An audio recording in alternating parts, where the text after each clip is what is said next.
технический форум вчера, сегодня, значит, конференция безопасность.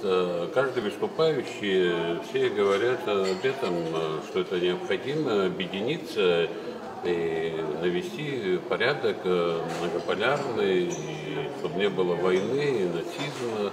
Уже понимает Европа, которая не может пока, значит, выйти, всех выступающих сегодня, это большие государства, в первую очередь, конечно, Российская Федерация, выступление президента страны в видеосвязи, выступление министра обороны генерала армии Шойгу, выступление китайского министра обороны, да и всех выступающих, и Белоруссии, и так далее. Все об этом говорят. Я думаю, что все-таки мир тихо-тихо, значит, встает против всего этого. Западные СМИ уже говорят о том, что вот все эти встречи, в том числе вот эта конференция, когда министры обороны разных стран плечом к плечу, это все показное, на самом деле у всех стран свои интересы, и это все просто вот на показуху. Что бы вы им ответили?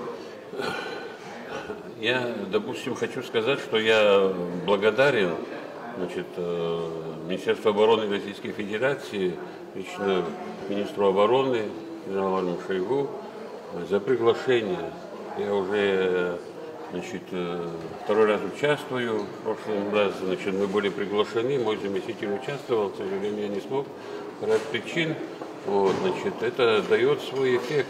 Это дает, когда лицом к лицу, значит, разговариваешь с своим коллегой, значит, и его мнение своим и так далее. Конечно, это большое, великое дело. Еще так вот совпало, да, технические форумы, и армейские игры, и, значит, конференция безопасности.